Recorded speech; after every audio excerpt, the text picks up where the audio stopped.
The security guard escorted me out of Meridian Financial Solutions with my cardboard box of personal belongings, while Tyler Brennan watched from the conference room window, his smug smile burning into my memory. 6 months later, I sat across from that same Tyler, in a pristine bank office, as he desperately pushed loan documents toward me, his hands visibly shaking.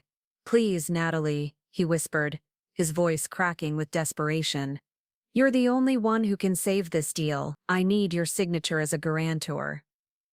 I leaned back in my leather chair, remembering every humiliating moment that brought us to this point, and slowly reached for my pen. "Before we jump back in, tell us where you're tuning from, and if this story touches you, make sure you're subscribed, because tomorrow I've saved something extra special for you." My name is Natalie Harper, and 3 years ago I thought I had found my dream job at Meridian Financial Solutions, in the heart of Austin's bustling financial district. The gleaming 40-story tower housed one of Texas's most respected investment firms, and I had worked tirelessly to earn my position as Senior Financial Analyst in their corporate acquisitions division. With my CPA certification, MBA from UT Austin, and 5 years of experience at smaller firms, I brought both expertise and hunger to a company that prided itself on precision and results. Richard Brennan was the kind of boss who commanded respect through sheer competence. At 52, he had built the corporate acquisitions division from a small team of 3 into a powerhouse department, managing over $2 billion in client assets. His salt and pepper hair was always perfectly styled, his suits impeccably tailored, and his reputation in Austin's financial circles was spotless. When he hired me, he made it clear that he valued merit above all else. "In this business, Natalie," he told me during my final interview, "numbers don't lie, and neither should the people who analyze them. I believe you understand that." Those first 18 months at Meridian were everything I had hoped for. I threw myself into every project with the dedication that had gotten me through business school while working 2 part-time jobs. My analyses were thorough, my presentations polished, and my track record spoke for itself. I had successfully guided the acquisition of a struggling tech startup that turned into a $15 million profit within 8 months. I had identified critical flaws in a proposed merger that saved our clients from a potentially disastrous investment. I had even developed a new risk assessment model that the entire department now used as standard practice. Richard seemed genuinely pleased with my performance. During my first annual review, he praised my attention to detail and my ability to spot opportunities that others miss. "You have an instinct for this work," he said, sliding a promotion letter across his mahogany desk. "Senior Financial Analyst, with a 20% salary increase and profit-sharing eligibility. Keep this up, and we'll be discussing a move to Associate Director within 2 years." I felt like I was finally building the career I had dreamed of since my undergraduate days studying finance. The long hours didn't bother me because I loved the intellectual challenge of dissecting complex financial structures and finding the story hidden in balance sheets and cash flow statements. My colleagues respected my work, clients specifically requested my involvement in their deals, and I was building a reputation as someone who could handle the most complicated acquisitions with both skill and discretion. The Meridian office culture was professional but warm. Happy hours at the rooftop bar, overlooking Lady Bird Lake, company-sponsored continuing education courses, and collaborative team meetings where good ideas were recognized regardless of hierarchy. Kevin Torres, another analyst in our department, became both a professional ally and genuine friend. Diana Price, a senior associate who had moved to our competitor firm 6 months earlier, still met me for coffee monthly to discuss industry trends and career strategy. Even Marcus Webb, the usually stern HR director, had complimented my leadership during cross-departmental projects. My personal life was equally satisfying. I had purchased a charming 1-bedroom apartment in East Austin, walking distance from some of the city's best restaurants and live music venues. Weekend mornings often found me running along the hike and bike trail, stopping for coffee at local cafes, where I'd review industry publications or work on my professional development goals. I was single by choice, focused on building my career foundation before considering serious relationships. Everything felt intentional and aligned with my long-term vision of becoming a managing director at a top-tier firm before my 35th birthday. This peaceful trajectory changed abruptly on a humid Tuesday morning in June when Richard called an unexpected department meeting. We gathered in the large conference room, with its floor-to-ceiling windows overlooking the Texas state capitol. Richard stood at the head of the polished table with an expression I couldn't quite read. Something between excitement and apprehension. "I want to introduce you all to someone special," he began, his voice carrying a warmth I rarely heard in professional settings. "This is my nephew, Tyler Brennan. He's just graduated from Texas A&M with a degree in business, and he'll be joining our team as a financial analyst." Tyler entered the room with the casual confidence of someone who had never doubted their place in the world. At 23, he was tall and athletic with the kind of easy smile that probably served him well in college social situations. His handshake was firm, his eye contact steady, and his introduction polished enough to suggest coaching. "I'm really excited to learn from all of you," he said, his gaze sweeping the room. "Uncle Richard has told me so much about the incredible work happening here." Something about the way Richard beamed with pride as Tyler spoke triggered a subtle uneasiness in my chest. I had seen that expression before when Richard discussed his own son's acceptance to law school or his daughter's promotion at her marketing firm. This wasn't just professional enthusiasm, this was family pride, and in my experience, family dynamics in the workplace rarely stayed contained within appropriate boundaries. During Tyler's first week, I observed him carefully. He was undeniably intelligent and well-educated, but his questions revealed significant gaps in practical knowledge. He didn't understand the difference between enterprise value and equity value. He confused EBITDA calculations with gross profit margin. He asked me to explain the basics of discounted cash flow analysis, something any business school graduate should have mastered. Yet Richard assigned him to high-profile projects immediately, introducing him to key clients as one of our brightest young analysts, and including him in strategy meetings, typically reserved for senior staff. I initially attributed this to typical nepotism, an uncle wanting to give his nephew opportunities to learn quickly. Many successful professionals had gotten their start through family connections, and if Tyler was willing to work hard and learn fast, his initial advantages didn't necessarily undermine his potential contribution. I decided to be supportive, offering to mentor him informally, and share the knowledge I had accumulated during my years in the industry. "Tyler seems like a bright kid," I mentioned to Kevin during one of our lunch breaks at a food truck near the office. "He just needs some time to get up to speed on the practical applications." Kevin raised an eyebrow as he bit into his barbacoa taco. "Did you see him present the Harrison Industries analysis yesterday? He mixed up the debt-to-equity ratios for 3 different quarters." Richard just smiled and said, "It was a minor oversight." I had noticed the same thing but had chalked it up to first-week nerves. "Everyone makes mistakes when they're learning," I said, though something in Kevin's tone suggested there was more to his concern. "Maybe," Kevin replied, but his expression remained skeptical. "I just hope Richard's judgment isn't getting clouded by family loyalty." Over the following months, a pattern emerged that became increasingly difficult to ignore. Tyler's mistakes were consistently overlooked or reframed as learning opportunities, while the rest of us faced intense scrutiny for far smaller errors. When I had transposed 2 numbers in a preliminary analysis the previous year, Richard had called a private meeting to discuss the importance of accuracy and attention to detail. When Tyler submitted a client proposal with incorrect company names and outdated financial data, Richard praised his initiative in taking on challenging assignments. The double standard became more pronounced during our monthly team meeting. Richard began highlighting Tyler's contributions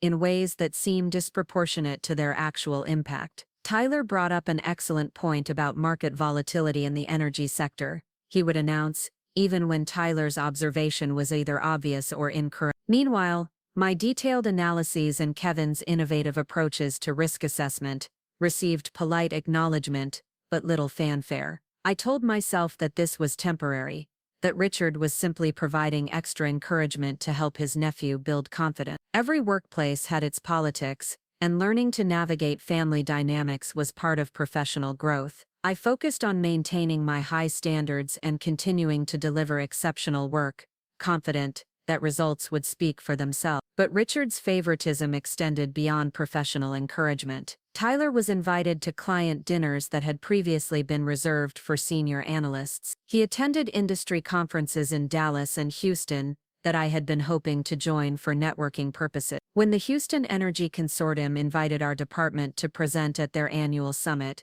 a prestigious opportunity that could lead to significant new business, Richard assigned Tyler as the primary presenter, with me relegated to supporting research. This decision stung more than I cared to admit. I had spent 2 years building relationships with key players in Houston's energy sector, and my analysis of renewable energy investments had been cited in 3 industry publications. Tyler had been with the company for 4 months and had never worked on an energy-related project. Yet there he was, scheduled to present my research to an audience of potential clients and industry leaders. "I don't understand the logic here," I confided to Diana during one of our monthly coffee meetings at a quiet cafe in South Austin. "Tyler's a nice enough kid, but he's nowhere near ready for this level of visibility." Diana, who had worked in Austin's financial sector for over a decade, stirred her latte thoughtfully. "Family businesses have their own rules, Natalie. Sometimes merit takes a backseat to blood relation. The question is whether you can live with that dynamic,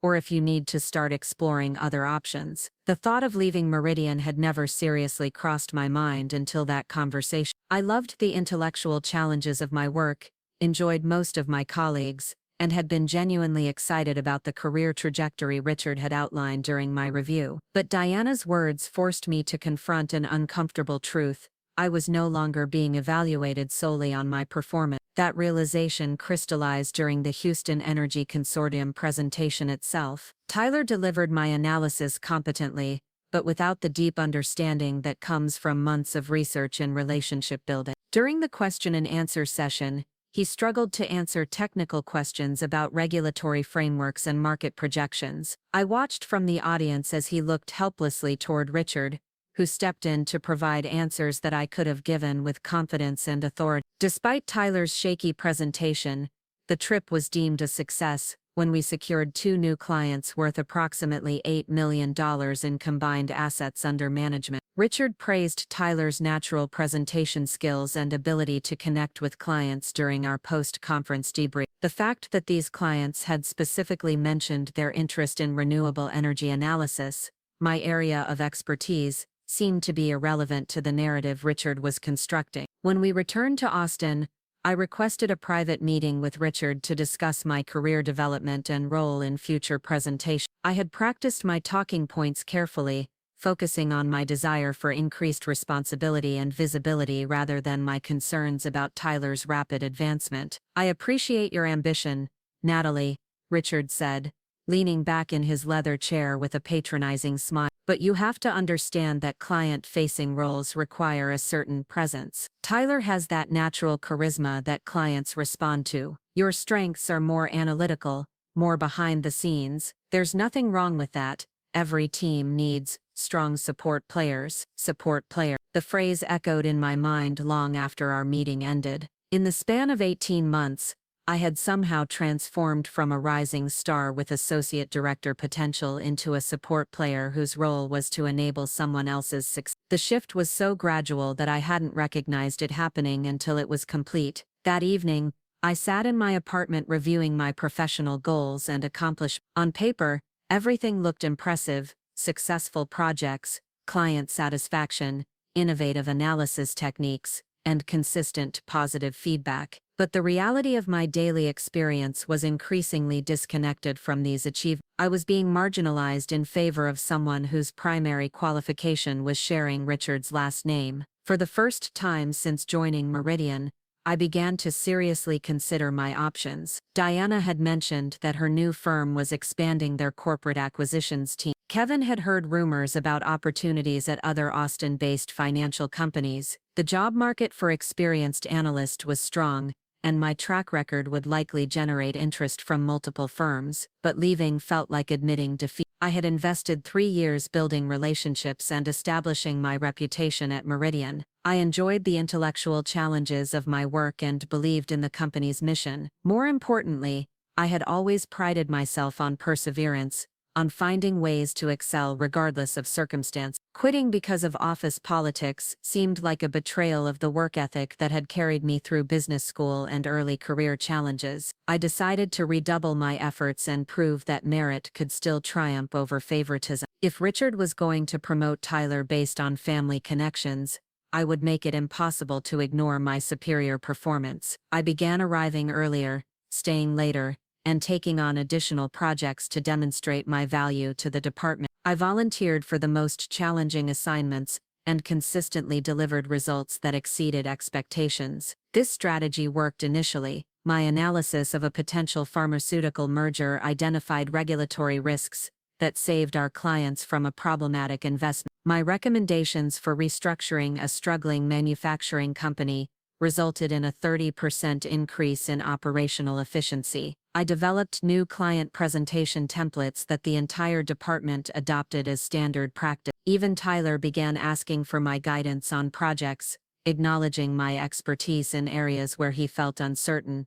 But Richard's response to my increased productivity was not what I had expected. Instead of recognizing my contributions more publicly, he seemed to view my excellence as validation of his decision to position Tyler in client-facing roles. "This is exactly what I mean about playing to your strengths," he told me after I had successfully guided a particularly complex acquisition. "You handle the technical details so well that it frees up Tyler to focus on relationship building." The dynamic had become clear. I was expected to be the engine that powered Tyler's success. My analysis, my insights, and my technical expertise would provide the foundation for presentations and client interactions that Tyler would receive credit for. It was a partnership where one person did the work and the other person got the recognition. This arrangement might have been tolerable if it had been temporary, a training period while Tyler developed his analytical skill. But as months passed, it became evident that Richard viewed this as a permanent structure rather than a developmental phase. Tyler showed little interest in mastering the technical aspects of financial analysis, preferring to focus on what he called relationship management and strategic thinking. He was content to rely on my research and Kevin's calculations while positioning himself as the team's primary client interface. The breaking point came during our preparation for the year's most important presentation, a comprehensive analysis of investment opportunities in Austin's booming technology sector. This was exactly the kind of high-visibility project that could establish someone as a thought leader in the local financial community. The Austin Tech Council had specifically requested Meridian's insights for their annual investor summit, and the audience would include venture capitalists, entrepreneurs, and economic development officials from across Texas. I had spent 6 months researching Austin's technology ecosystem, conducting interviews with startup founders, analyzing market trends, and developing investment frameworks that could guide both institutional and individual investors. My analysis covered everything from artificial intelligence companies in the downtown corridor to biotechnology firms emerging from UT's research program. It was the most comprehensive report I had ever produced, and I was genuinely excited about the opportunity to present these insights to such an influential audience. Richard scheduled a team meeting to discuss presentation assignments, and I entered the conference room expecting to be named as the primary presenter. Instead, I listened in stunned silence as he announced that Tyler would deliver the keynote presentation, with support from the rest of the team. "Tyler's really found his voice with these industry overview presentations," Richard explained, avoiding my gaze, "and since this is about relationship building with the Austin business community, it makes sense to put our most charismatic presenter front and center." Kevin looked uncomfortable, glancing between Tyler and me with obvious concern. Even Tyler seemed slightly embarrassed, fidgeting with his pen and not making eye contact. But Richard's decision was final, and the meeting proceeded with discussions of supporting materials and logistics. That night, I called Diana and asked if her firm was still hiring.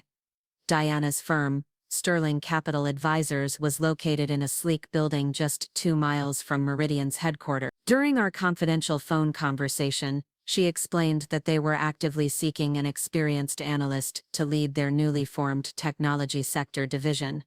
The timing seemed almost too perfect, as if the universe was presenting me with an exit strategy just when I needed it most. The position would be Senior Technology Investment Analyst with a direct report to our managing partner, Diana explained during our discreet lunch meeting at a restaurant in Cedar Park far from downtown Austin's financial district where we might encounter colleagues. The salary is 30% higher than what you're making now, plus equity participation in the firm. We're specifically looking for someone who understands both traditional financial analysis and emerging technology trends. The opportunity was compelling, but something held me back from immediately accepting.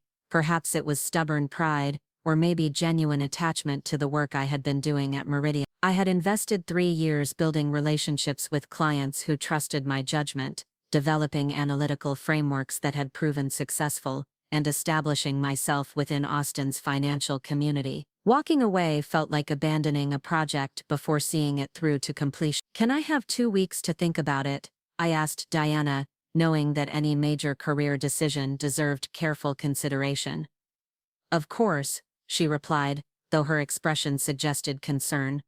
"Just don't wait too long. The technology sector is moving fast, and opportunities like this don't stay open indefinitely."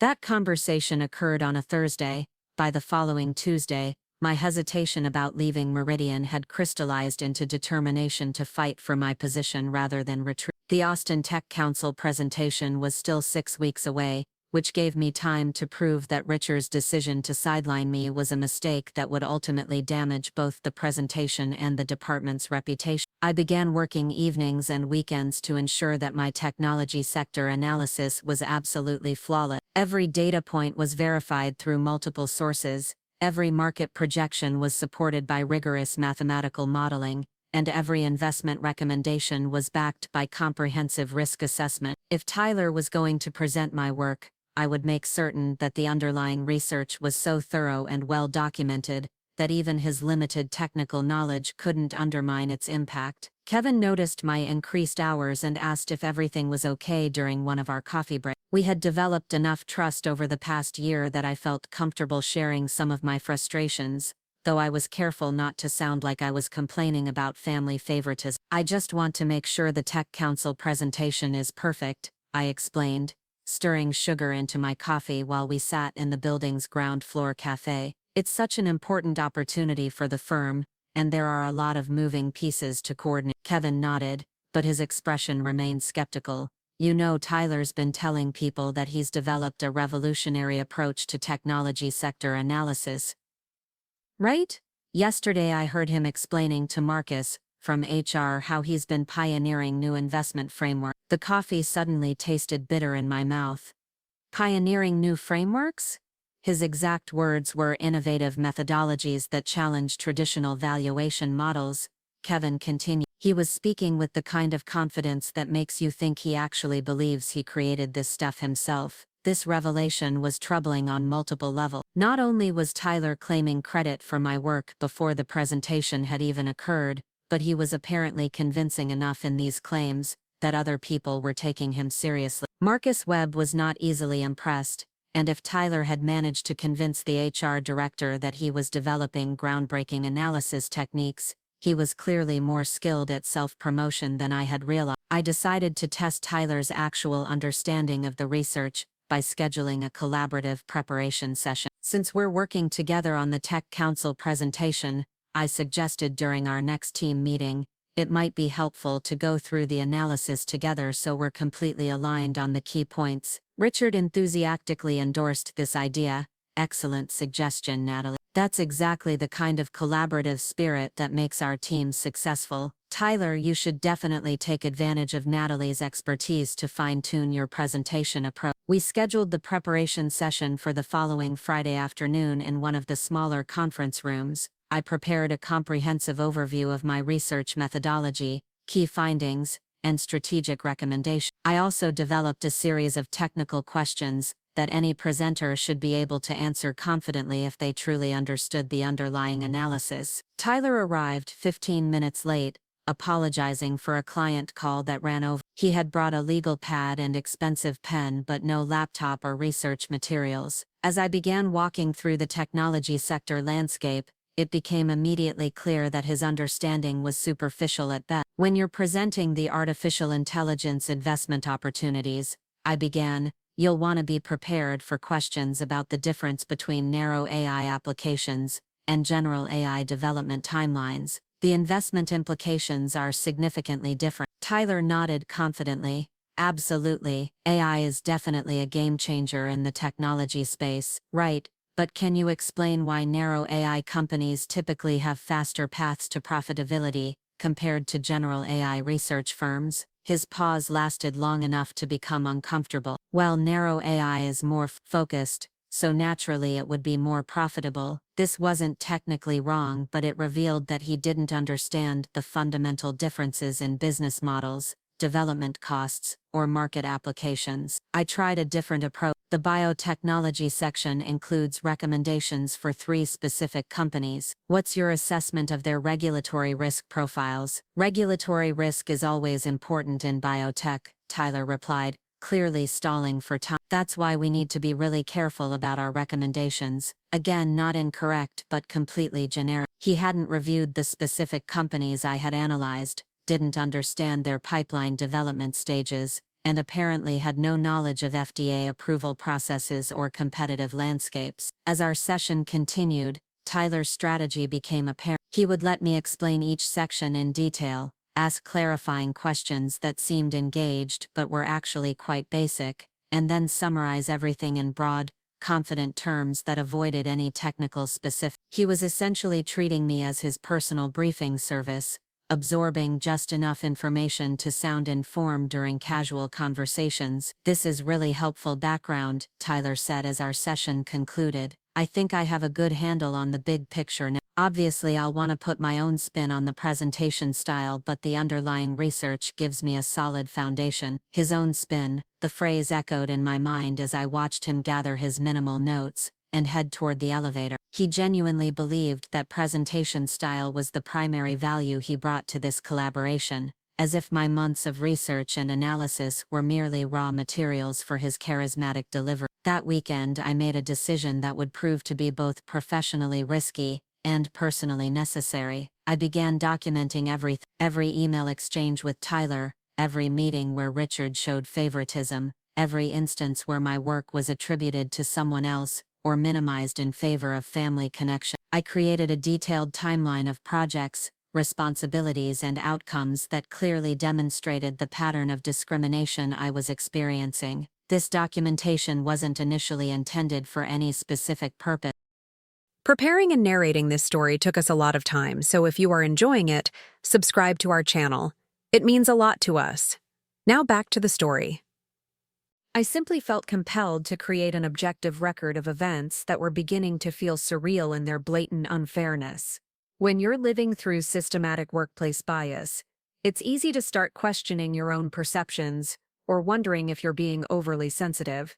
Having concrete evidence helped me maintain confidence in my assessment of the situation. Kevin had apparently been having similar thoughts, because he approached me Monday morning with an expression of barely controlled frustration. Did you see the announcement Richard sent to the executive team about the Tech Council presentation?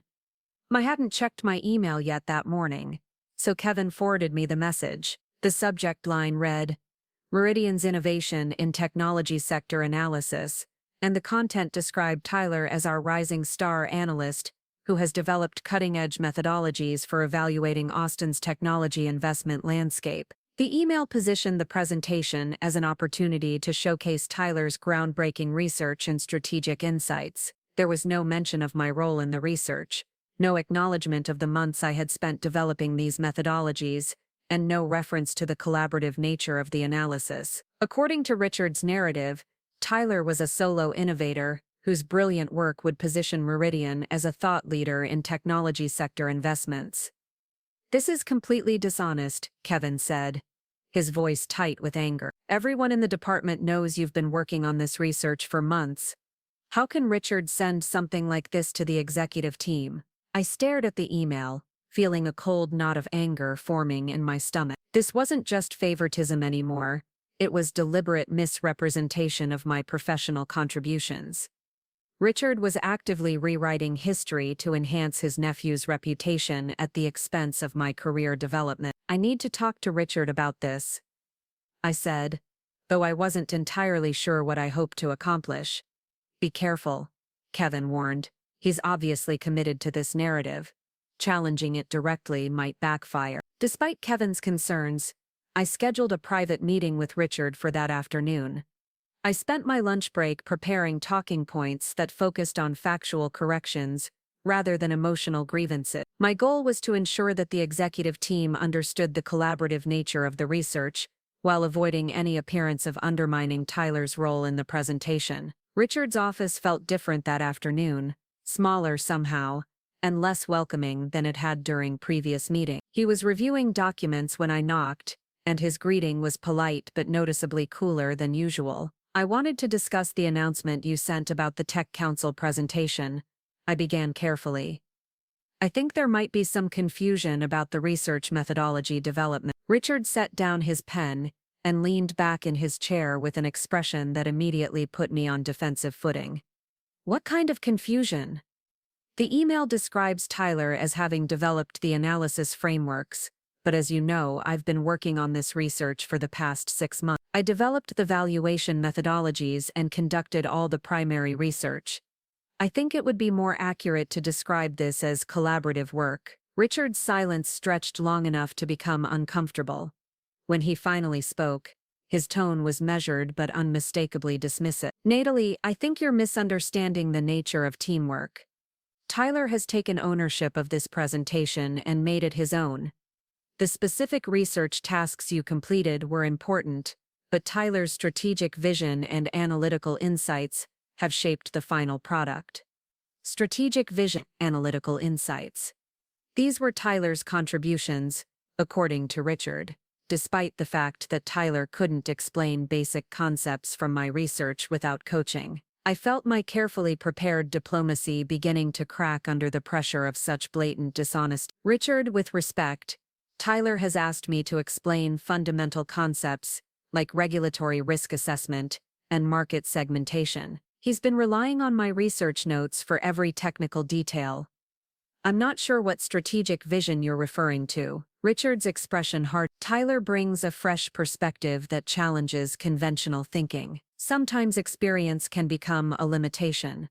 Natalie, Tyler's ability to see beyond traditional frameworks is exactly what our clients need. This was gaslighting of the most sophisticated variety. Richard was reframing Tyler's lack of knowledge as innovative thinking while positioning my expertise as outdated rigidity. It was a masterful manipulation that made any further argument seem petty or defensive. I understand, I said, recognizing that this conversation was not going to result in any acknowledgement of my contributions. I just want to make sure the presentation is successful. I appreciate your commitment to the team, Richard replied, his tone suggesting that our meeting was concluded. Tyler is lucky to have such dedicated support.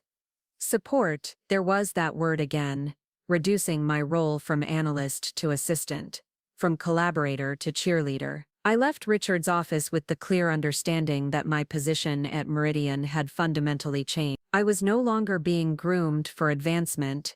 I was being positioned as a supporting player whose job was to enable Tyler's success. That evening, I called Diana and asked if the position at Sterling Capital was still available. Absolutely, she replied immediately. In fact, we've been hoping you'd call. When can you start? I need to give 2 weeks' notice, I explained, but I want to make sure I handle the transition professionally. Of course. Should I prepare an offer letter? I hesitated for a moment, knowing that accepting this position would represent a major shift in my career trajectory. But the alternative, remaining at Meridian while watching Tyler receive credit for my work, was no longer tolerable. Yes, I said. Prepare the offer letter. The next morning, I began the delicate process of transitioning my responsibilities while preparing my resignation. I wanted to ensure that my departure wouldn't negatively impact ongoing projects or client relationships, which meant completing as much work as possible before my final day. This decision created an unexpected moral dilemma regarding the Tech Council presentation. My research was comprehensive and valuable, and Tyler's presentation could genuinely benefit Austin's technology investment community if delivered effectively. But knowing that Tyler would receive full credit for my work made it difficult to feel enthusiastic about ensuring his success. I decided to fulfill my professional obligations by completing the analysis and providing Tyler with comprehensive presentation materials, but I would not go above and beyond to coach him through technical concepts he should understand independently. If he succeeded with the presentation, it would be based on the strength of my research. If he failed, it would be because he hadn't invested the effort necessary to master the material. This approach felt like a reasonable compromise between professional integrity and personal self-respect. I spent the following week finalizing research documentation, creating detailed presentation slides, and preparing comprehensive speaker notes that would allow anyone with basic financial knowledge to deliver the content effectively. Tyler seemed relieved when I provided him with these materials. "This is really thorough," he said, flipping through the speaker notes. "You've basically done all the heavy lifting." His casual acknowledgement that I had done all the heavy lifting was both validating and infuriating. He understood perfectly well that the research was entirely my work, yet he felt comfortable claiming credit for it in conversations with Richard and the executive team. "The research is solid," I replied neutrally. "The presentation should go well if you review the materials carefully." "Definitely," Tyler agreed. "I'll make sure to add some of my own insights to make it more dynamic." His own insights. I wondered what those might be, given his limited understanding of the subject matter, but that would be Richard's problem to manage, not mine. On Wednesday afternoon, I submitted my resignation letter to Richard. I had crafted it carefully to emphasize new opportunities rather than workplace dissatisfaction, expressing gratitude for my experiences at Meridian, while explaining that Sterling Capital had offered me a leadership role that aligned with my career goal. Richard's reaction was not what I had expected. Instead of disappointment or attempts to retain me, he seemed almost relieved. "This is probably good timing," he said after reading my letter.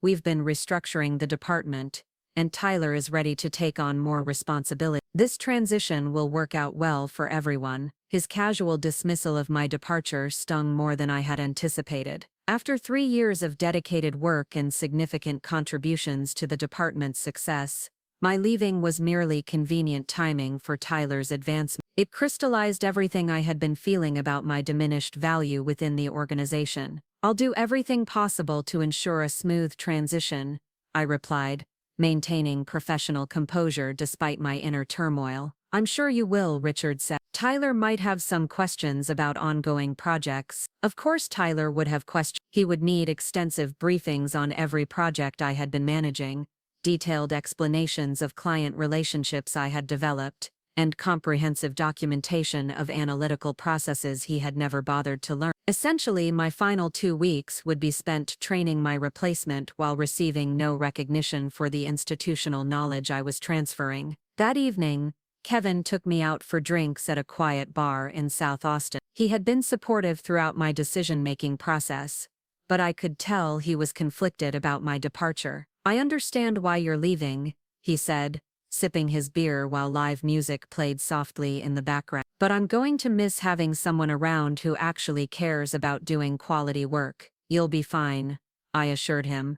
"And who knows, maybe Tyler will surprise everyone and actually develop into a competent analyst." Kevin's skeptical expression suggested he shared my doubts about Tyler's potential for growth. He spent an hour yesterday asking me to explain the difference between debt financing and equity financing. That's undergraduate level stuff. This confirmed what I had suspected about Tyler's knowledge gaps. He was relying on other team members to provide basic education that any business school graduate should possess. The fact that Richard was accelerating his advancement despite these fundamental weaknesses suggested that family loyalty was completely overriding professional standards. As my final 2 weeks progressed, the pattern became even more pronounced. Tyler shadowed me constantly, asking detailed questions about every aspect of my work while simultaneously positioning himself as my successor rather than my student. During client meetings, he would summarize my explanations in simplified terms,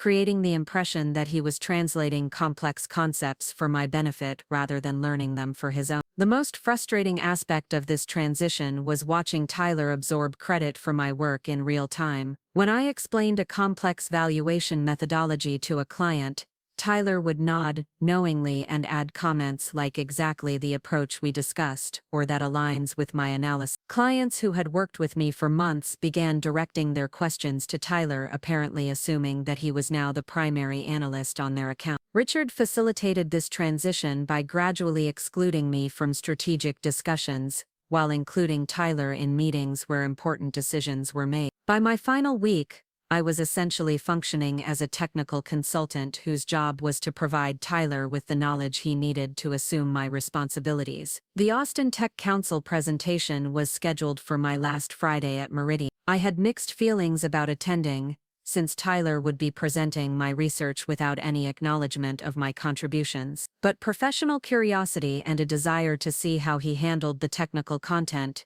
convinced me to request permission to observe from the audience. Richard readily agreed to my attendance. "It would be great to have you there for support," he said. "Tyler appreciates all the work you've done to help him prepare." Support. That word again reducing my role from researcher to cheerleader, but I smiled and thanked him for the opportunity to attend. The presentation was held at the Austin Convention Center in a ballroom that could accommodate over 300 attendees. The Austin Tech Council had promoted it extensively, and the audience included venture capitalists, startup founders, economic development officials, and journalists from local business publications. It was exactly the kind of high-profile event that could establish someone as a thought leader in Austin's technology investment community. I arrived early and found a seat toward the back of the room where I could observe without being conspicuous. Richard and Tyler were near the front, reviewing presentation materials and greeting attendees who approached their table. Tyler looked confident and relaxed,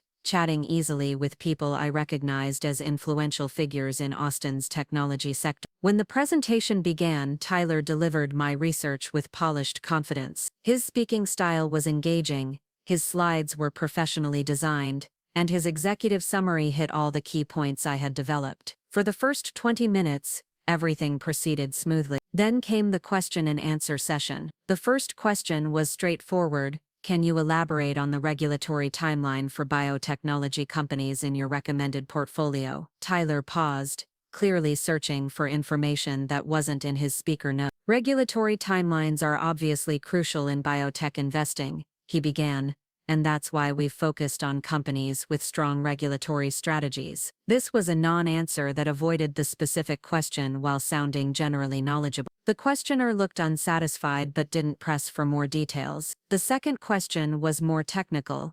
"Your AI investment framework distinguishes between narrow and general artificial intelligence applications. Can you explain how you evaluate the competitive moats for narrow AI companies?" Tyler's pause was longer this time. "Competitive positioning is definitely key," he said. "We look at various factors to assess each company's strategic advantages." Another non-answer. I could see Richard shifting uncomfortably in his seat, apparently recognizing that Tyler was struggling with technical details. The third question exposed the fundamental problem. "You've recommended 3 specific biotechnology companies. Can you walk us through the FDA approval stages for their lead drug candidates?" Tyler stared at the questioner for what felt like an eternity. This information was detailed in my research notes, but he clearly hadn't studied the material carefully enough to answer without his prepared slide. "That's a great question," Tyler finally said. "The FDA approval process is obviously complex, and each company has its own timeline based on their specific development programs." The audience was beginning to notice his evasiveness. Several people exchanged glances, and I could see journalists taking notes that were probably not complimentary. Richard stood up to rescue the situation. "Tyler has been working closely with our entire research team,"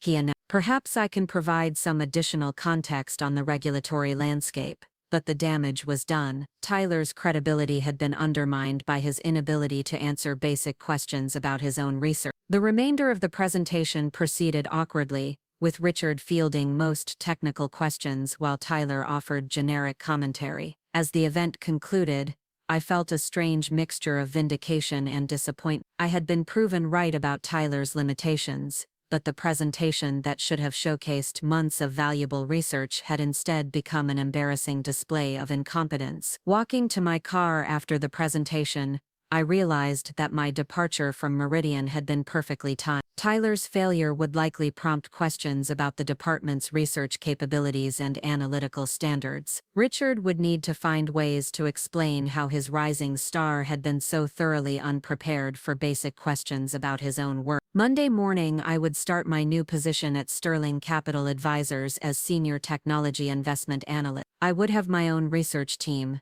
direct access to managing partners, and opportunities to present my work to audiences who would evaluate it based on merit rather than family connections. But first, I had a weekend to celebrate the end of one chapter and the beginning of another. Sterling Capital Advisors occupied the entire 32nd floor of a gleaming tower in Austin's Domain District, with panoramic views of the hill country stretching toward the horizon. On my first morning, Diana walked me through offices that buzzed with genuine intellectual energy, analysts debating investment strategies, partners reviewing due diligence reports, and research teams collaborating on market projections. The contrast with Meridian's increasingly political atmosphere was immediately apparent. "Your office," Diana announced, opening the door to a corner space with floor-to-ceiling windows overlooking Ladybird Lake, "and this is your research team." She introduced me to 3 analysts who would be reporting directly to me: Sarah Kim,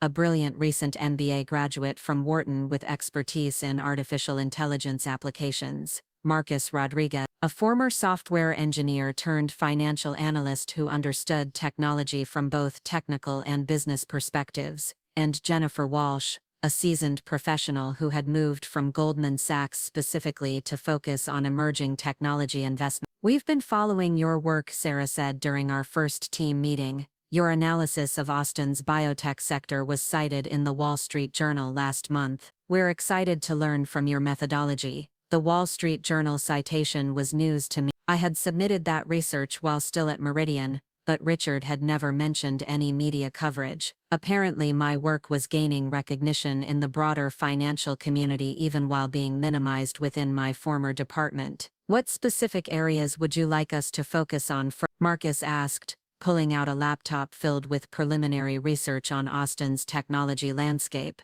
Having a team that was genuinely interested in learning and contributing felt almost surreal after months of working with Tyler. These were professionals who asked substantive questions, challenged assumptions constructively, and brought their own expertise to collaborative discussion. Within my first week, we had developed a research pipeline that was more ambitious and sophisticated than anything I could have accomplished alone. My new role also included regular interactions with Sterling Capital's managing partner. Unlike Richard's increasingly distant and condescending communications, these executives treated me as a peer whose insights were valuable for strategic decision-making. When I presented my initial assessment of Austin's technology investment opportunities, the feedback was detailed and thoughtful rather than superficial praise designed to manage my ego. "Your framework for evaluating early-stage AI companies is particularly compelling," said Margaret Chen, Sterling Capital's founding partner. "Have you considered expanding this analysis to include Dallas and Houston?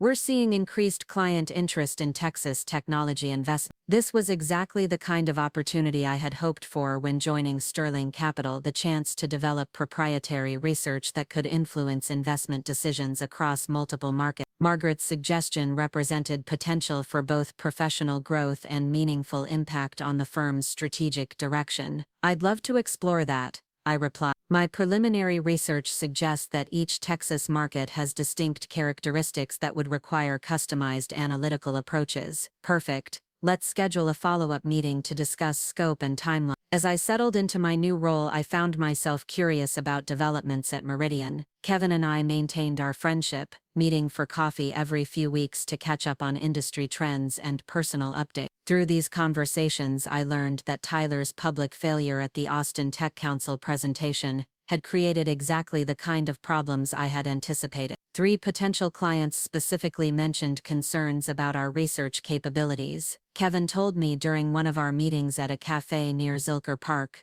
Apparently, word spread pretty quickly about Tyler's inability to answer basic questions about his own presentation. This outcome was unfortunate but predictable. Tyler's fundamental lack of knowledge had been exposed in front of Austin's most influential technology investors, undermining not just his personal credibility but Meridian's reputation as a sophisticated financial services firm. "How is Richard handling the situation?" I asked, though I suspected the answer would involve finding ways to blame external factors rather than acknowledging Tyler's limitations. "He's telling people that Tyler was ambushed by unusually technical questions," Kevin replied with obvious skepticism. According to Richard, the audience was more academic than business-focused, so Tyler's strategic insights weren't properly appreciated. This revisionist narrative was typical of Richard's approach to managing Tyler's career. Rather than using the presentation failure as a learning opportunity, he was creating excuses that would allow Tyler to avoid confronting his knowledge gaps. This pattern virtually guaranteed that similar problems would occur in future high-stakes situations. "Is Tyler learning from the experience?" I asked, though Kevin's expression suggested I already knew the answer. "He's convinced that the questions were unfair and designed to make him look bad. Yesterday I heard him telling Marcus from HR that academic types don't understand real-world business application." Tyler's response revealed a dangerous combination of defensiveness and arrogance that would prevent any meaningful professional development. Instead of recognizing his need for additional education, he was dismissing valid criticism as irrelevant to his role. This attitude suggested that his fundamental competence problems would only worsen over time. Meanwhile, my work at Sterling Capital was generating the kind of recognition that had been systematically denied at Meridian. My expanded analysis of Texas technology investments was featured in the Austin Business Journal,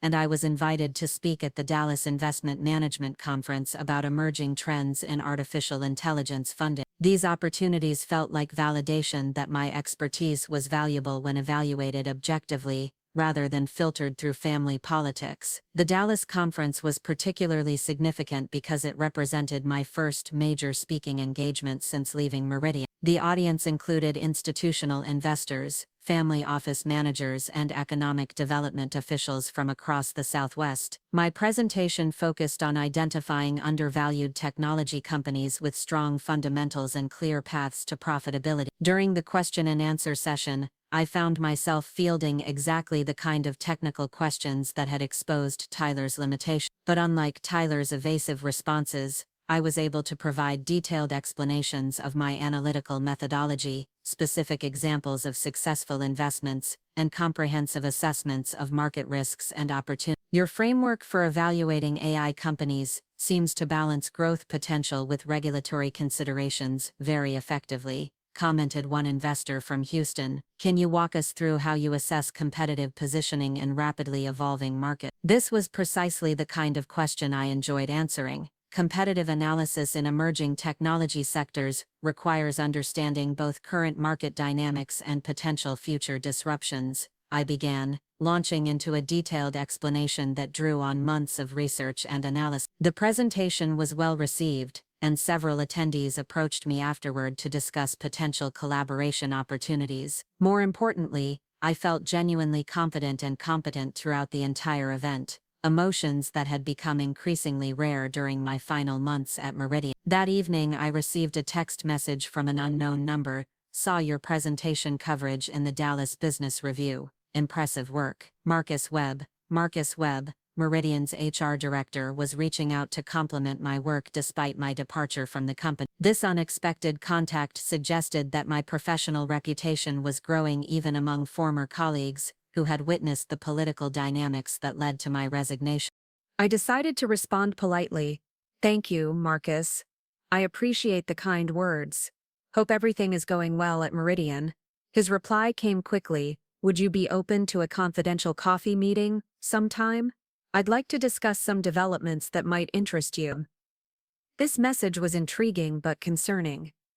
Marcus was not someone who typically engaged in casual professional networking, and his request for confidentiality suggested he had something specific and potentially sensitive to discuss. After some consideration, I agreed to meet him the following week at a quiet restaurant in Round Rock, well away from Austin's financial district. Marcus arrived precisely on time, looking more serious than I had ever seen him during our interactions at Meridian. He ordered coffee and got straight to the point without the usual pleasantries. I want you to know that your departure from Meridian didn't go unnoticed by the executive team, he began carefully. Several people have been asking questions about departmental management practices. This was exactly the kind of conversation I had hoped to avoid after leaving Meridian. I had no interest in being drawn back into workplace politics or contributing to any conflicts that might affect my former colleagues. Marcus, I appreciate your reaching out, but I'm very happy in my new role. I don't have any interest in relitigating my experience at Meridian. I understand, he replied, but there are things happening that you should know about, both for your own protection and because they might affect other people you care about. His mention of protection and other people immediately captured my attention. Kevin was still working at Meridian, and I would hate for him to experience the same systematic undermining that had driven me away. What kind of things? I asked cautiously. Marcus glanced around the restaurant to ensure we weren't being overheard, then leaned forward slightly. Richard has been making statements about your departure that aren't entirely accurate. He's telling people that you left because you couldn't handle the pressure of working with high-performing colleagues like Tyler. This revelation was infuriating but not surprising. Richard was protecting his decision to prioritize Tyler by rewriting the narrative of my departure, positioning my resignation as a failure rather than a choice to pursue better opportunity. He's also been suggesting that your research methodology was flawed, Marcus continued, and that Tyler's fresh perspective identified significant problems with your analytical approach. Now Richard was attacking my professional competence to justify Tyler's advancement. This went beyond typical workplace politics into deliberate character assassination, designed to protect his nephew's reputation at the expense of my career. Does anyone actually believe these stories? I asked, though I was beginning to understand why Marcus had wanted this conversation. Some people have questions, Marcus replied diplomatically, especially after Tyler's presentation problems became widely known. But Richard has been persistent in promoting his version of events. Marcus paused, seeming to weigh his words carefully before continuing. There's something else you should know. Richard has been restructuring Tyler's role to give him more authority over client relationships and strategic planning. He's essentially being positioned as the department's heir apparent. This development confirmed my worst fears about Tyler's trajectory within the company. Rather than addressing his competence issues, Richard was doubling down on nepotism by accelerating Tyler's advancement despite his obvious limitations. What about the other analysts? I asked, thinking particularly about Kevin's situation. That's actually why I wanted to talk to you, Marcus said. Kevin has been asking questions about his own career development, and I think he's starting to realize what happened to you. Richard seems to view any questioning of Tyler's advancement as disloyalty to the department. The implication was clear. Kevin was being positioned for the same systematic marginalization that had driven me away. His competence and dedication were becoming liabilities in a department where family loyalty trumped professional merit. Has Kevin talked to you directly about this? I asked. Not specifically, but he's been asking about advancement opportunities in other departments. I think he's looking for ways to transfer out of Richard's division without damaging his career prospects. This conversation was revealing layers of dysfunction at Meridian that extended beyond my personal experience. Richard's favoritism wasn't just unfair. It was creating a toxic environment that was driving away competent professionals and undermining the department's overall effectiveness. Marcus, why are you telling me this? I asked direct. He was quiet for a long moment, apparently considering how much to reveal. Because I think Richard's behavior is creating legal exposure for the company, he finally said. Employment discrimination based on family favoritism can become a serious problem, especially when it affects multiple employees and creates a pattern of unfair treatment. Legal exposure. Marcus was suggesting that Richard's systematic bias in favor of Tyler could constitute actionable workplace discrimination. This possibility had never occurred to me, but Marcus's concerns were clearly serious enough to motivate this confidential meeting. Are you suggesting I should consider legal action? I asked. I'm not suggesting anything specific, Marcus replied carefully. But I think you should be aware that your experience wasn't isolated, and there may be documentation that supports your version of events, rather than Richard's revisionist narrative. This conversation was taking a direction I hadn't anticipated. My goal in leaving Meridian had been to escape workplace politics, not to escalate them into legal proceedings. But Marcus's information suggested that Richard's behavior was continuing to affect other employees, which created moral complications about my responsibility to speak up. What kind of documentation? I asked. Marcus hesitated, clearly uncomfortable with the direction of our conversation. Email exchanges, performance reviews, project assignments, client feedback, the kind of records that might contradict claims about your competence or Tyler's contribution. He was suggesting that official company records would support my account of events, rather than Richard's revised narrative. This possibility was both validating and concerning, since it implied that Richard was comfortable making false statements about former employees, even when contradictory evidence existed. Marcus, I need to think about this. My immediate priority is succeeding in my new role, not revisiting problems from my previous job. Of course, he replied. I just wanted you to have accurate information about what's being said and what options might be available. We finished our coffee in relative silence, both apparently processing the implications of our conversation. As we prepared to leave, Marcus handed me his business card with his personal cell phone number written on the back. If you decide you want to discuss this further, or if you hear anything that concerns you about how your former colleagues are being treated, please don't hesitate to call. That evening I found myself reviewing emails and documents from my time at Meridian with new perspective. I had saved most of my professional correspondence, including project assignments, performance feedback, and client communication. Reading through this material, I began to see patterns that I had previously attributed to normal workplace dynamics, but might actually constitute systematic discrimination. Richard's emails showed a clear progression from professional respect to condescending dismissal that aligned perfectly with Tyler's increasing prominence in the department. My project assignments had gradually shifted from high-visibility client work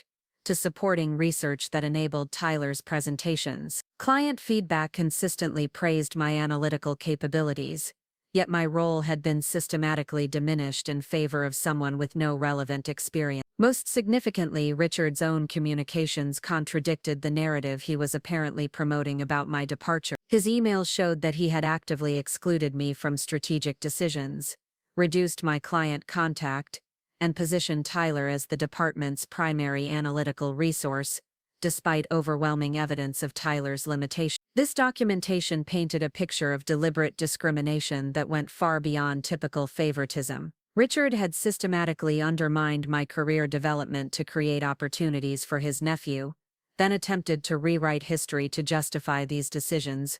Retrospective. The next morning I called Diana to discuss Marcus's revelations and their potential implications for my career. This is exactly the kind of situation where you need to protect yourself professionally, Diana advised. Richard's false statements about your competence could affect your reputation in Austin's financial community. You might want to consider consulting with an employment attorney, just to understand your options. Diana's pragmatic approach resonated with my own instinct. I wasn't necessarily interested in pursuing legal action, but understanding my rights and options seemed prudent, given Richard's apparent willingness to make false statements about former employees. Do you know any attorneys who specialize in employment issues? I asked. Actually, yeah. Elizabeth Morrison handled a similar situation for one of my former colleagues. She's very knowledgeable about workplace discrimination and has a good reputation for strategic thinking rather than unnecessary litigation. That afternoon I scheduled a consultation with Elizabeth Morrison for the following week. My goal was to understand the legal framework around Richard's behavior and determine what protections might be available if his false statements about my work became more damaging. Meanwhile, Kevin called to suggest meeting for our regular coffee, but his tones suggested this wouldn't be a casual conversation. Things are getting weird at work, he said without preamble when we sat down at our usual spot near Zilker Park. Richard has been asking really specific questions about my conversations with you. This development was concerning on multiple levels. Richard's interest in my relationship with Kevin suggested paranoia about information sharing that went beyond normal management oversight. What kind of questions? I asked. Whether you seemed bitter about Tyler's advancement, whether you made any negative comments about the department, whether you mentioned taking any documents or information when you left. It felt like an interrogation. Richard's line of questioning revealed his awareness that his treatment of employees could create legal vulnerabilities. His concern about documents suggested he understood that official records might contradict his preferred narrative about departmental dynamics. "How did you respond?" I asked. "I told him that our conversations are always professional and that you've never said anything inappropriate about Meridian or anyone who works there." "Which is true," Kevin added. But he seemed skeptical, like he was expecting me to report some kind of disloyal behavior. This conversation confirmed Marcus's assessment that Richard viewed any questioning of Tyler's advancement as potential disloyalty. Kevin's professional relationship with me was apparently being interpreted as a threat to departmental solidarity. "Kevin, are you comfortable in your current role?" I asked directly. He was quiet for a moment, staring into his coffee cup. "Honestly, no. Tyler has been assigned to lead 3 projects that I had been working on for months. When I asked Richard about my role going forward, he said I should focus on supporting Tyler's strategic initiatives. Kevin was being positioned for the same marginalization that had driven me away, systematic reduction of responsibility and authority in favor of someone whose primary qualification was family connection. "What are you thinking about doing?" I asked. "I've been looking at other opportunities," Kevin admitted, "but I'm worried that Richard might give negative references if he thinks I'm being disloyal." Kevin's concern about references was well-founded given Richard's apparent willingness to misrepresent former employees' performance and departure circumstances. This pattern of behavior suggested a level of vindictiveness that could seriously damage career. That evening, I made a decision that would prove to be more significant than I realized at the time. I began creating a comprehensive record of my experience at Meridian, including documentation of Richard's discriminatory behavior, Tyler's incompetence, and the systematic undermining of my career development. This wasn't initially intended as preparation for legal action. Rather, I wanted to create an objective account of events that could protect me professionally if Richard's false statements began affecting my reputation more broadly. But as I compiled emails, performance reviews, and project records, the pattern of discrimination became undeniable. Richard had violated basic principles of fair employment by allowing family relationships to override professional merit. His behavior had created a hostile work environment for competent employees, while protecting an incompetent relative from accountability. Most importantly, he was now attempting to rewrite history in ways that could damage the careers and reputations of former employees. My consultation with Elizabeth Morrison was scheduled for the following Thursday. By then I would have a complete record of my experience at Meridian, and a clear understanding of the legal framework around workplace discrimination. But first, I had to decide whether I was prepared to challenge Richard's narrative directly, and what consequences that decision might have for my future career in Austin's financial community. Elizabeth Morrison's law office occupied a converted Victorian house in Austin's historic Hyde Park neighborhood, its warm wood paneling and comfortable furniture creating an atmosphere more reminiscent of a counseling session than a legal consultation. Elizabeth herself was a woman in her 40s with silver-streaked auburn hair and the kind of direct gaze that suggested both intelligence and integrity. "I've reviewed the materials you sent," she began, gesturing to a thick folder containing my documentation from Meridian. "This is one of the clearer cases of employment discrimination I've seen in recent years. The pattern of favoritism, the systematic undermining of your responsibilities, and the subsequent defamation of your professional reputation create multiple grounds for legal action." Hearing a qualified attorney describe my experience as clear discrimination was both validating and unsettling. I had hoped for perspective on my options, not confirmation that Richard's behavior constituted actionable wrongdoing. "What would legal action actually accomplish?" I asked. "I'm happy in my new role and don't want to go back to Meridian." "Legal action wouldn't be about returning to your previous position," Elizabeth explained. "It would be about accountability, compensation for damages to your career, and potentially protecting other employees from similar treatment. Based on what you've documented, Richard Brennan has created a systemic pattern of discrimination that likely violates both Texas employment law and federal guidelines." Elizabeth pulled out a legal pad and began outlining the potential claims.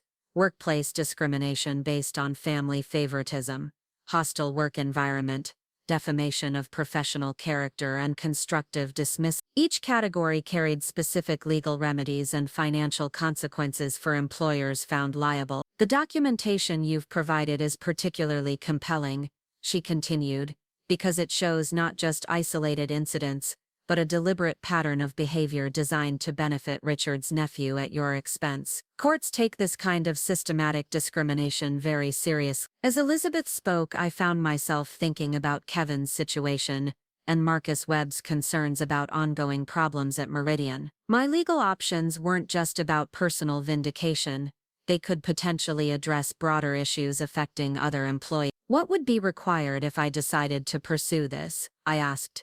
First, we'd file a complaint with the Equal Employment Opportunity Commission, which would trigger an investigation into Meridian's employment practices. Then, depending on the EEOC's findings, we could pursue civil litigation for damages and injunctive relief requiring changes to their management practices. The prospect of formal legal proceedings felt overwhelming, but Elizabeth's explanation helped me understand that employment law existed specifically to address situations like mine. Richard's behavior wasn't just unfair, it was illegal, and there were established mechanisms for holding employers accountable. I need time to think about this, I said, though Elizabeth's analysis had already begun shifting my perspective on the situation. Of course, but I should mention that employment discrimination cases are often more effective when filed promptly after the discriminatory behavior. Waiting too long can complicate both the legal process and the collection of evidence. That afternoon, I called Kevin to check on his situation at Meridian. His voice sounded strained even during our brief phone conversation. "Can we meet tonight instead of waiting for the weekend?" he asked. "Something happened today that I need to discuss with someone who understands this place." We arranged to meet at a restaurant in North Austin, far from the financial district where we might encounter Meridian colleagues. Kevin arrived looking more frustrated and demoralized than I had ever seen him. "Richard called me into his office this morning," Kevin began without preamble. "Apparently, Tyler complained that I'm not being supportive enough of his leadership role." This development was both predictable and concerning. Tyler was consolidating his position by characterizing any questioning of his authority as insubordination, with Richard's obvious support. "What specifically did Tyler complain about?" I asked. That I asked too many detailed questions during his client presentation rehearsal. According to Tyler, my questions were undermining his confidence and making him look unprepared in front of the team. Kevin's account revealed Tyler's fundamental insecurity about his competence. Rather than using detailed questions as opportunities to demonstrate knowledge, Tyler perceived them as threats to his authority that needed to be eliminated. "How did Richard respond?" I asked, though his reaction was probably predictable. "He told me that Tyler is being groomed for senior leadership and that my job is to support that development process. He said that questioning Tyler's strategic decisions could be interpreted as resistance to departmental goals." Richard was explicitly instructing Kevin to suppress his professional judgment to protect Tyler's ego. This went beyond favoritism into active suppression of competent employees who might expose Tyler's limitations. "Kevin, this is exactly what happened to me. Richard is systematically marginalizing anyone who might make Tyler look incompetent, by comparison." "I know," Kevin replied miserably. "And the worst part is that Tyler's decisions are genuinely problematic. Yesterday he recommended a biotech investment without understanding the regulatory approval timeline. When I pointed out the FDA issues, he accused me of being negative and resistant to innovation." Tyler was not only making poor decisions, but characterizing competent analysis as negativity. This pattern would inevitably lead to investment mistakes that could damage client relationships and the firm's reputation. "What are you planning to do?" I asked. "I've been thinking about your suggestion to explore other opportunities," Kevin said. "But I'm worried that Richard will sabotage any job applications if he thinks I'm being disloyal." Kevin's concern about sabotage was well-founded given Richard's willingness to misrepresent former employees. This pattern suggested that Richard viewed departures from his department as personal betrayals that warranted retaliation. "Kevin, there's something you should know," I said, then told him about my consultation with Elizabeth Morrison and her assessment that Richard's behavior constituted actionable employment discrimination. Kevin listened intently as I explained the legal framework around workplace favoritism and the potential protections available for employees experiencing systematic discrimination. "Are you going to pursue legal action?"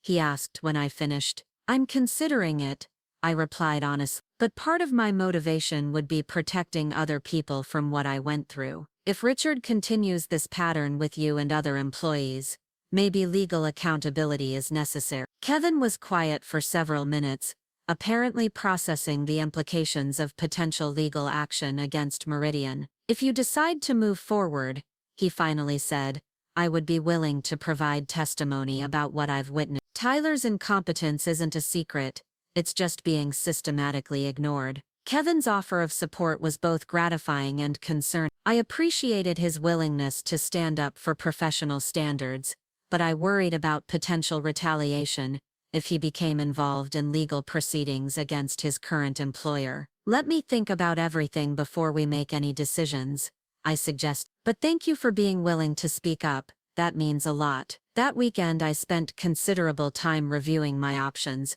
and their potential consequences. Legal action against Meridian would likely become public knowledge in Austin's close-knit financial community, which could affect my reputation regardless of the outcome. But allowing Richard's behavior to continue unchallenged might enable similar treatment of other employees, while legitimizing his false statements about my competence. On Monday morning, I called Elizabeth Morrison and scheduled a follow-up meeting to discuss the practical aspects of pursuing employment discrimination claims. "I want to understand exactly what legal action would involve," I explained, "both in terms of process and likely outcome." "Employment discrimination cases typically follow a predictable timeline," Elizabeth replied. "EEOC complaint, investigation period, potential mediation, and if necessary, civil litigation. The process usually takes between 18 months and 3 years, depending on complexity and the employer's willingness to settle." 3 years seemed like a long time to have my professional life entangled with Meridian,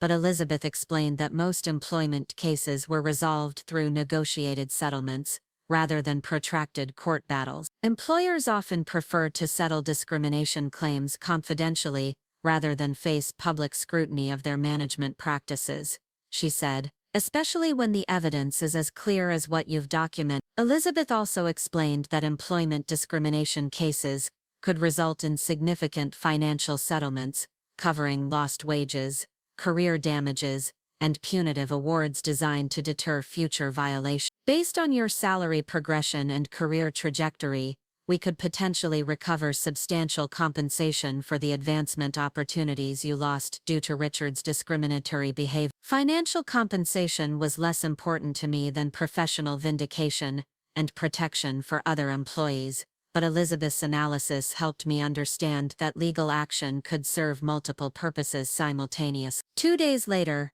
Marcus Webb called my personal cell phone with an unexpected update about developments at Meridian. "Tyler just made a major mistake that's creating problems throughout the company," Marcus said without preamble. "I thought you should know because it might affect the broader situation we discussed." Marcus explained that Tyler had recommended a significant investment in a technology startup without conducting proper due diligence. The company turned out to have undisclosed litigation issues and regulatory violations that became apparent only after Meridian had committed client funds to the investment. "The clients are furious," Marcus continued. "They're questioning how someone with Tyler's limited experience was allowed to make unsupervised investment decisions.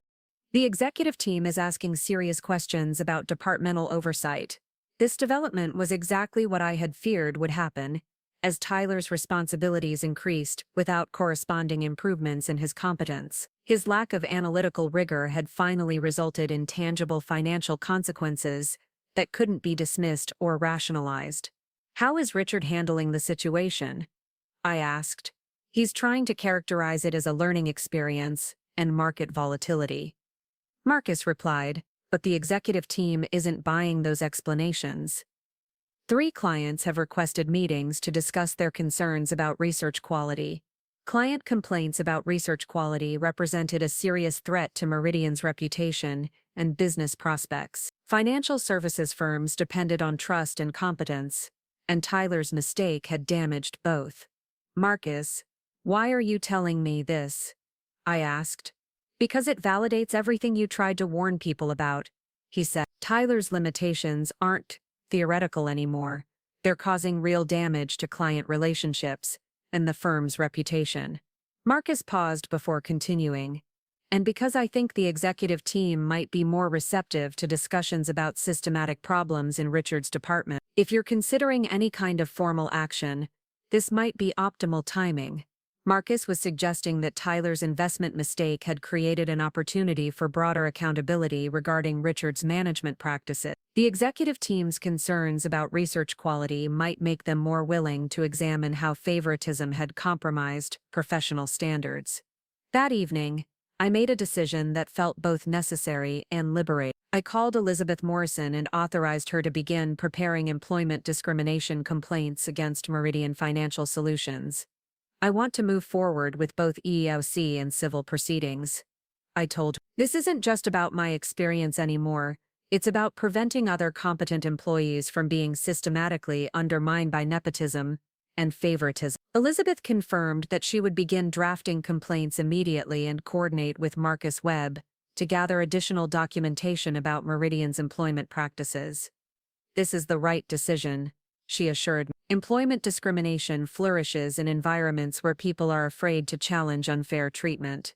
Your willingness to speak up could protect other employees and improve workplace standards throughout the industry." Within a week, Elizabeth had filed comprehensive complaints with both the EEOC and Texas state employment authorities.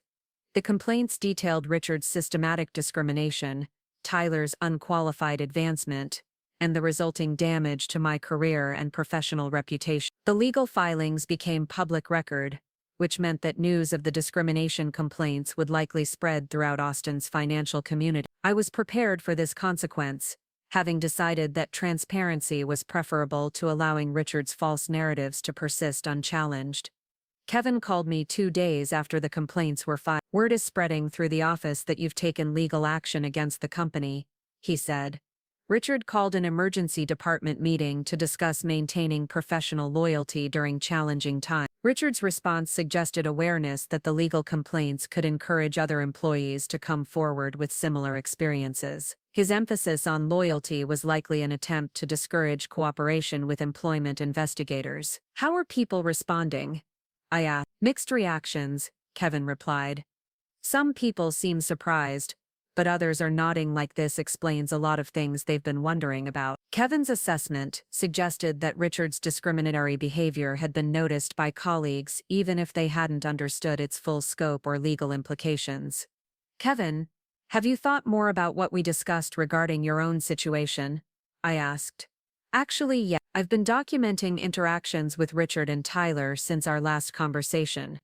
If employment investigators want to interview current employees, I'd be willing to speak with them." Kevin's willingness to provide testimony was both courageous and strategically important. Current employee accounts would carry significant weight with investigators and could corroborate the patterns described in my complaints. 3 weeks after filing the employment complaints, I received a call from an EEOC investigator requesting interviews and additional documentation. The federal investigation was proceeding quickly, which Elizabeth explained was typical for cases with strong evidentiary support.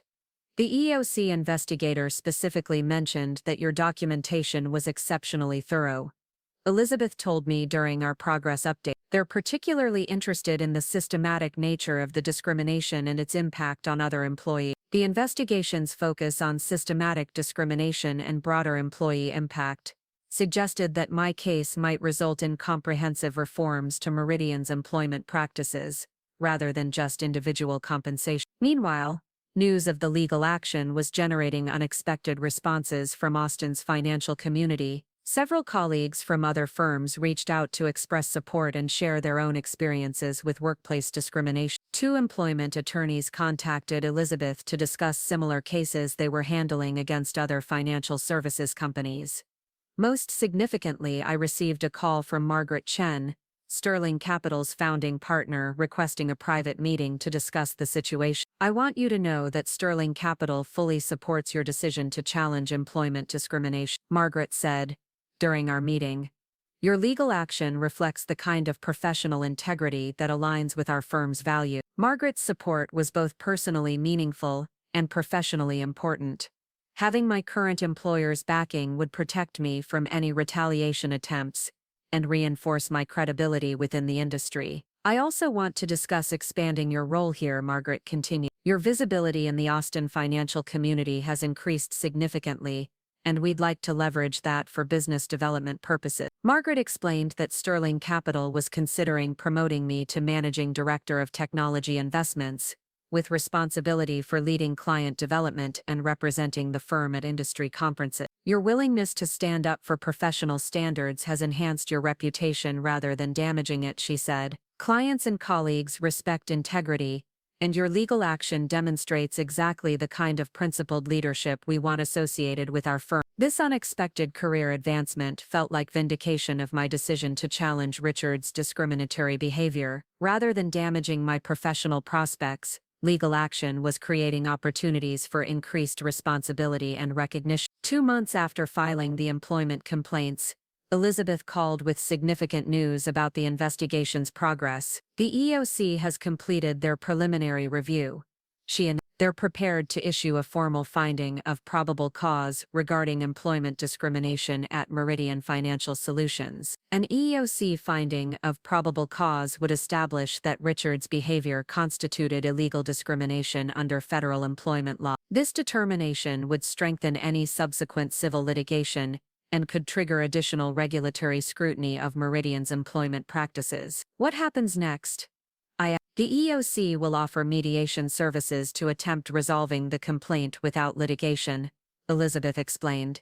If mediation fails, they'll issue a right to sue letter authorizing civil proceedings in federal court. Elizabeth also mentioned that the EOC investigation had uncovered evidence of similar discrimination affecting other Meridian employees, suggesting that my case was part of a broader pattern of illegal employment practices. The investigators specifically mentioned concerns about systematic favoritism and retaliation against employees who questioned management decisions.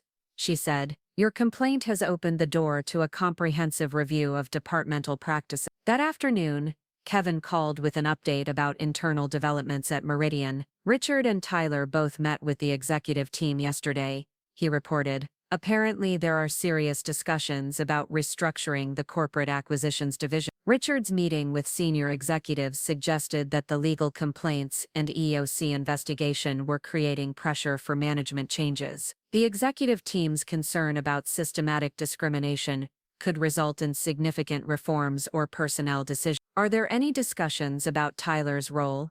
I asked. Not officially, Kevin replied.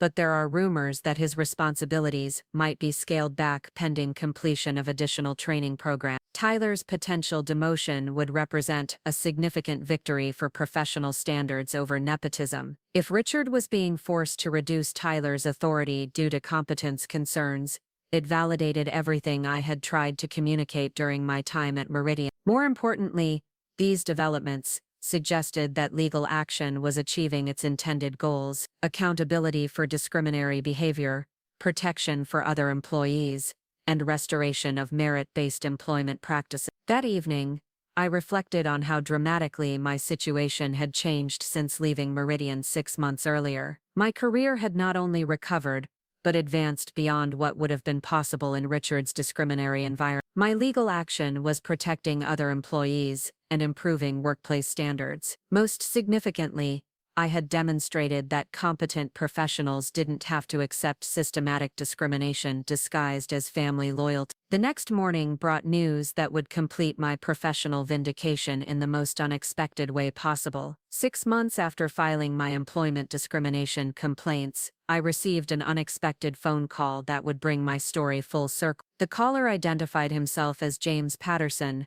a commercial loan officer at Texas First National Bank. "Ms. Harper, I have a rather unusual situation that requires your expertise," I have a loan applicant who claims you can vouch for his business acumen and financial planning capabilities. He's specifically requesting that you serve as a guarantor for a substantial business loan. I was immediately intrigued by this request, since I couldn't imagine who would ask me to guarantee their loan. My reputation in Austin's financial community had grown significantly, but guarantor relationships required deep trust and comprehensive knowledge of someone's business competence. Who is the applicant? I asked. Tyler Brennan, James replied.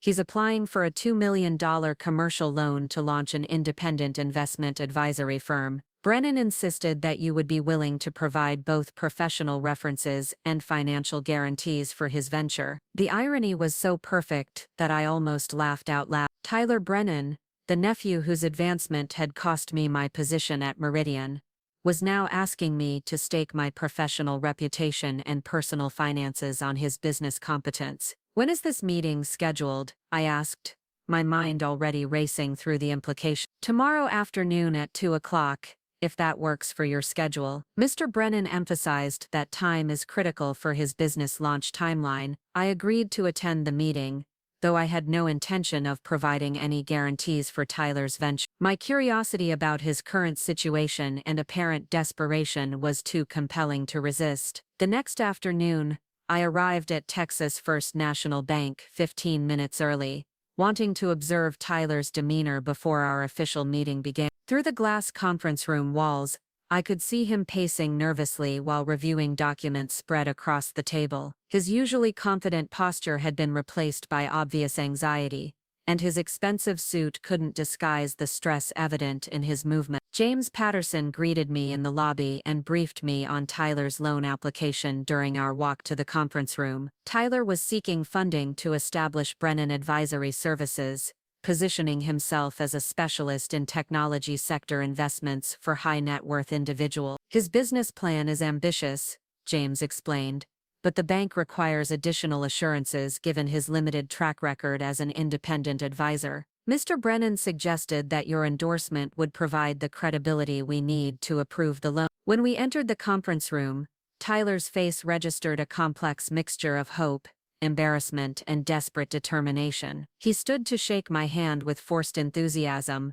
though his grip was notably less firm than I remember. Natalie, thank you so much for coming, Tyler said, his voice carrying an undertone of pleading that he was trying to disguise. I really appreciate you taking time from your busy schedule to help with this opportunity. I took a seat across from Tyler, noting that he had arranged the documents to emphasize projected revenue figures while minimizing risk assessment. His presentation materials bore a striking resemblance to analytical frameworks I had developed at Meridian, though they lacked the sophistication and rigor of the original methodologies. Tyler, before we begin, I'd like to understand exactly what you're asking me to do, I said calmly. James mentioned something about loan guarantees and professional references. Tyler's confident facade cracked slightly as he launched into an explanation of his business concept. Brennan Advisory Services would focus on technology investments for wealthy clients who wanted exposure to Austin's booming startup ecosystem. He claimed to have developed proprietary analysis techniques that would give his clients significant advantages over traditional investment approaches. I've already secured commitments from several potential clients, Tyler continued,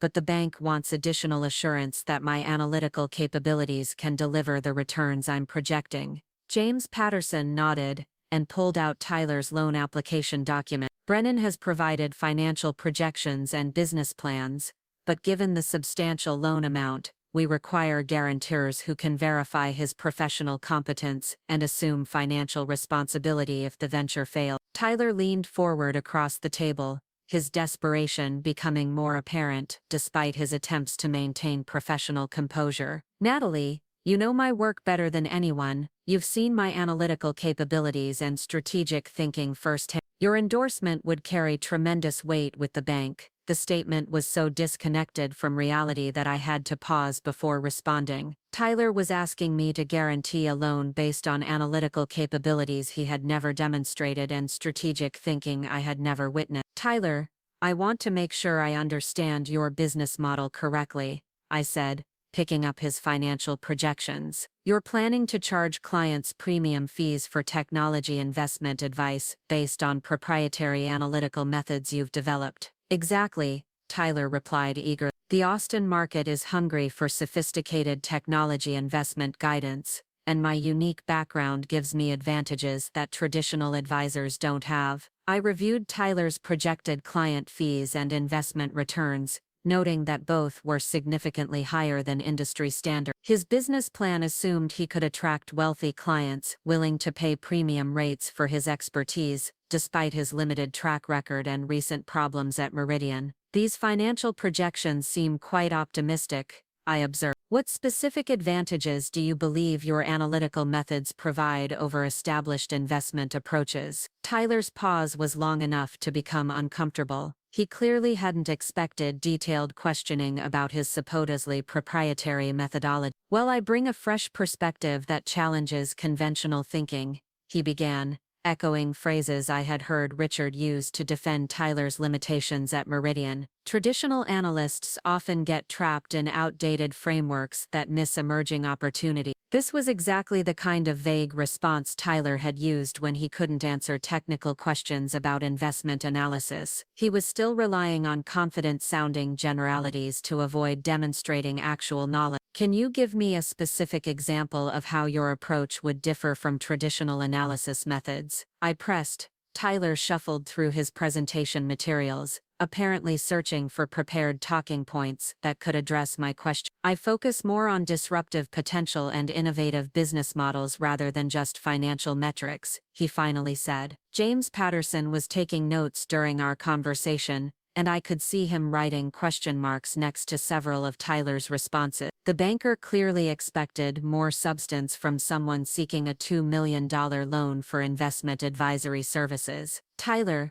I'm curious about your recent experience at Meridian, I said, deciding to address the obvious question. How did that role prepare you for independent advisory work? Tyler's expression tightened, and he glanced nervously at James before responding. My time at Meridian was incredibly valuable for developing client relationship skills and understanding institutional investment processes. I learned a tremendous amount about managing complex analytical projects. This characterization of his Meridian experience was creative fiction. Tyler had struggled with basic analytical concepts and relied heavily on other team members for technical expertise. His departure from the firm had been precipitated by client complaints and executive concerns about research quality. I understand there were some challenges during your final months at Meridian, I continued. How have you addressed the analytical gaps that led to those investment mistakes? Tyler's face flushed, and his carefully maintained composure finally cracked. Those weren't really mistakes, he said defensively. The market conditions were unusual, and the clients had unrealistic expectations about short-term performance. James Patterson looked up from his notes with obvious concern. This was apparently the first time Tyler had mentioned any problems during his previous employment. Mr. Brennan, you didn't mention any issues with client satisfaction in your loan application, James said carefully. Can you elaborate on these market condition challenges? Tyler realized he had revealed information that undermined his loan application, and his desperation became more apparent as he tried to minimize the damage. Those were isolated incidents that don't reflect my overall analytical capabilities, he said, his voice rising slightly. Natalie can confirm that my research and strategic insights were consistently valuable at Meridian. Tyler was asking me to lie to a bank officer about his professional competence to help him secure a loan he wasn't qualified to repay. The request was both ethically problematic and professionally suicidal. Tyler, I think there may be some misunderstanding about my role at Meridian and my assessment of your work, I said slowly. I'm not comfortable providing the kind of endorsement you're requesting. Tyler's face went pale as he realized that his loan application was collapsed. Without my guarantee and positive reference, the bank would almost certainly reject his request for funding. Natalie, please, Tyler said, his voice cracking with genuine desperation. This loan is my only chance to establish an independent practice. After everything that happened at Meridian, no other firm will hire me. If I can't get this funding, my career in finance is over. The admission that no other firm would hire him confirmed what I had suspected about Tyler's reputation in Austin's financial community. His problems at Meridian had become widely known, making it impossible for him to find traditional employment in the industry. "Tyler, I understand that you're in a difficult situation," I replied, "but I can't provide false information to help you secure a loan. Your analytical capabilities and track record speak for themselves." James Patterson closed Tyler's file and set down his pen.